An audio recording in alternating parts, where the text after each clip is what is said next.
Welcome back to another Literalist reaction video. I'm Dave. With me, as always, my good buddy John Doe. John, we're going back, I saw, to your favorite.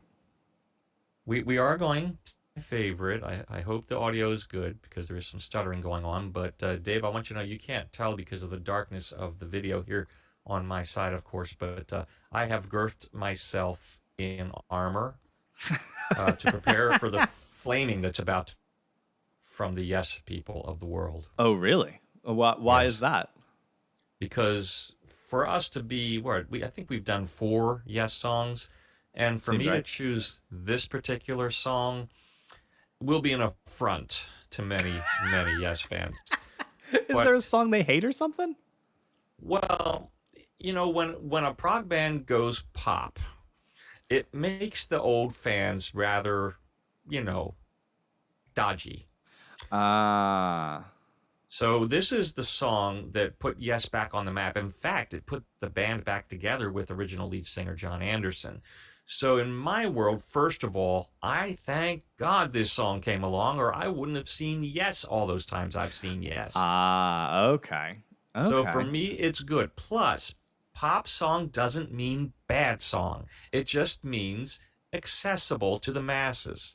And this song was extremely accessible as it stands as Yes's only #1 Billboard hit in America.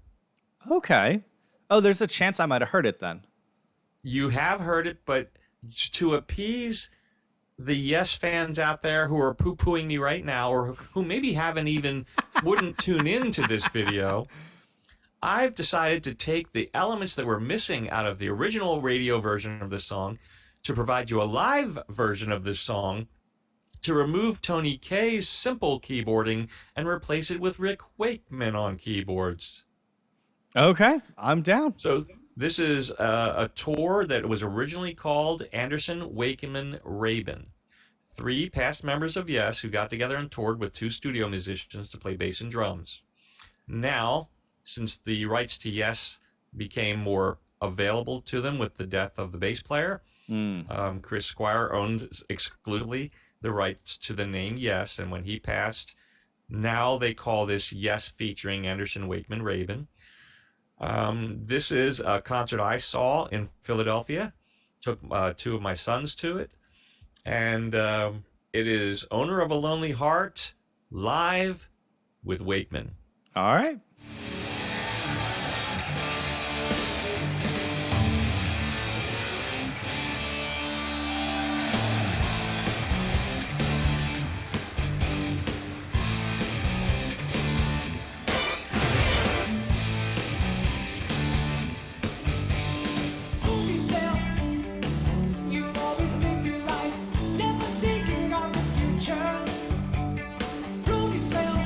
Capes! The cape is back.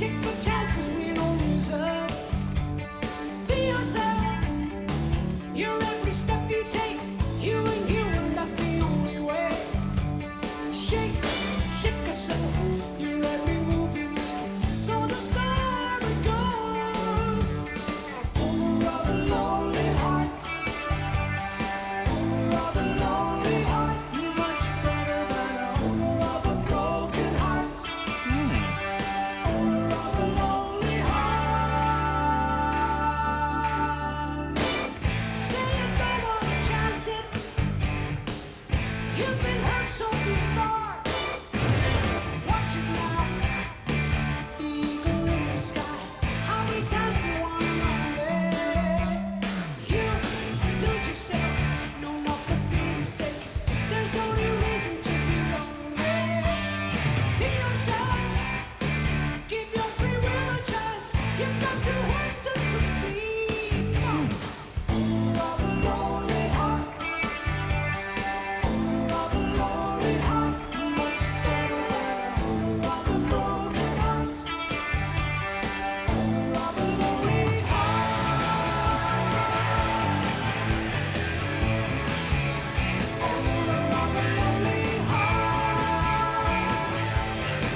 All right. A couple things to say so far. First of all, the light show is really cool. I definitely didn't recognize the drummer, and now you've shown me enough, yes, that I'm starting to recognize the bandmate. So I totally get what you were saying, and that like he's not the original drummer. Right, and the bass player is yeah. also a session musician. The guitar player, for some reason, and maybe it's his shirt and just the haircut in this particular time, but I keep waiting for him to jump back into his black car and talk to Kit as he drives away in the Knight Rider. And it's all I can think about. Well, that's Trevor Rabin. He was born and raised in South Africa, and really left and came to America to join Yes, to become a member of Yes back in 1983. Okay. Beautiful. I mean, amazing playing so far. A lot of fun. Once again, things I'm a huge fan of. The cape is back. Always a fan of a good cape. Tambourine, in the beginning, I was wondering why he had a glove on one hand, like a bicycling glove. And then I saw him start to play the tambourine, and I was like, oh, because you don't want to destroy your hand slapping it with a tambourine all the time. Makes perfect sense. Yep. Lyrically, this song is mildly familiar. Like, I'm pretty sure I've heard it in passing, but outside of the line "owner of a lonely heart," none of it rings a bell. So, I could see it why you were saying like it's Yes's biggest hit, in that at least I would have heard it in passing, whereas no other Yes song can I really say that about. I think lyrically so far, it is about the owner of a lonely heart being being not as good as the owner of a broken heart. I think what he's trying to say is put yourself out there and try, because having a broken heart means at least you tried, you got there a little bit, and then things didn't work out and you had a broken heart. But that is better than sitting around being lonely and sad. And then I think he's trying to say, like, you have free will. Like, take it upon yourself to go out and try again. Don't let that broken heart keep you down. That's what I'm getting out of it so far. Yeah, kind of a better to have loved and lost. Yeah, absolutely. I could see that. But that's where I'm at with it so far. That being said, I mean, it's fun. I'm enjoying it a lot. I maybe by the end of it, I'll start to understand why it's not quite as Yes-y as Yes fans want. But so far, I don't know. I'm just enjoying it. Yeah, it definitely has some neat elements for a pop song.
Comes.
go for a walk.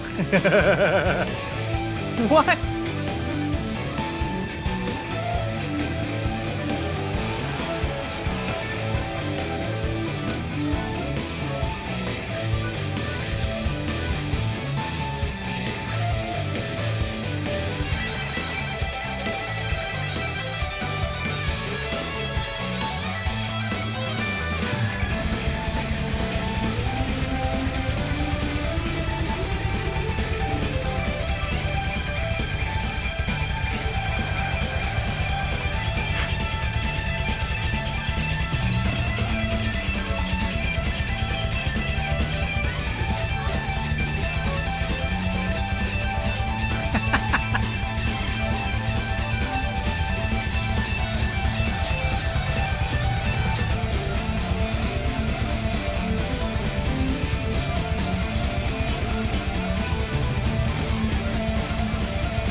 What was up with the pop at the end out of his mouth? That was a decision.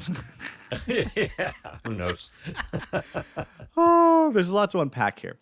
I love how many people were petting his cape as he walked by.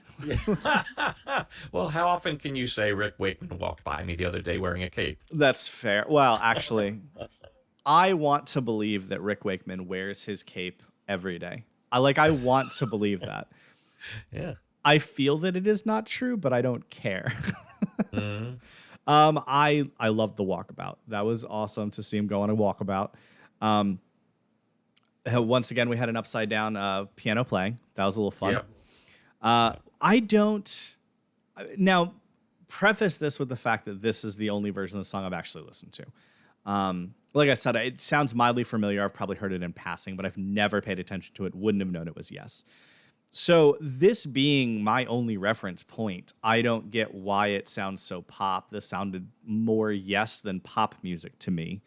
But I assume if you had cut this down to probably what the average 3.5 minute song or whatever, it probably was more of just a regular pop song. I could see that as a criticism.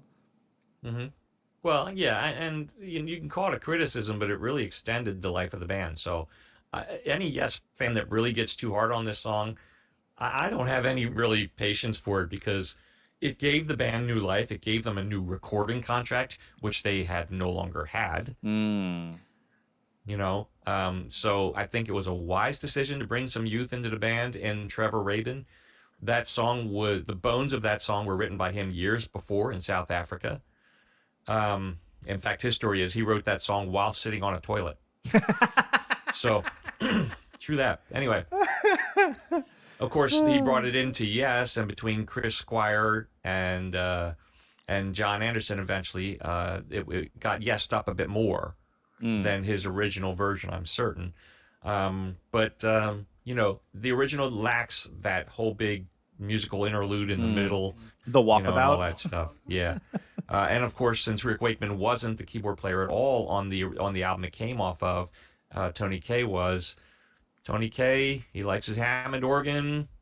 That's why they threw him out of Yes before. They brought him back, And he did introduce some new sounds. In fact, that orchestral hit sound was kind of introduced by Trevor, Tony Kaye, I mean. So, that's been sampled worldwide tons of times and used by other artists, including hip hop and stuff like that. So, I mean, it's a groundbreaking song. It also charted on the R&B charts. That's weird. I So would not yeah, put it as an R&B song. right. Well, there was a dance version of it as well. There was a 12-inch disco dance version of it. So I understand what the Yes fans would be saying, like they'd much rather hear Heart of the Sunrise or Close to the Edge. And to a degree, me too. But you know what? Sometimes you just need to cut loose and dance at a Yes show. Now, you said you were at that Yes show. Have you watched the video closely and tried to find yourself during the walkabout? No, I was on that tour. I don't know where Oh, exactly okay. they recorded that particular show. I do remember the walkabout. I do remember just ruining that I wasn't a little closer to the aisle so I could touch the cape. But but it was really cool. My two sons were with me there, and we had a great time. I like the one fan that they showed that had the wig. No, long blonde hair left over from the days of the hippie. It was pretty solid. Yeah, and even he was jamming out. How could you not be? Like, musically, that song was a lot of fun. I see what you mean in that it was not as deep musically as a lot of the other Yes songs you've showed me so far. It didn't feel like it had super distinct movements and a ton of time signature changes, and like it was not as deep flowing and I guess nuanced as a Yeah. lot of other Yes songs. So I True. get It, that. it did allow the guitar player and the keyboard player and even the studio guys in the background and even John to a degree, each to kind of show their skills. Mm-hmm. You gave them a moment to shine. That it did. It gave them room to play an extended lead and play a little bit more frenetically than the original song had. So that's why I like that version. Well, I have to say, given that this version is my only reference point, I'd stick it on my playlist. Awesome. Good stuff there. Yeah, that was a lot of fun. Yes has got a huge rabbit hole. We've really just touched the surface yet, even though I'm trying to dig a little bit beyond, including this version. But we're going to do more Yes. Folks, if you have suggestions on Yes, I know my opinions, but I take yours into account too. Leave a comment. Be sure and subscribe, hit the bell, and Dave, I'll catch you on the flip side.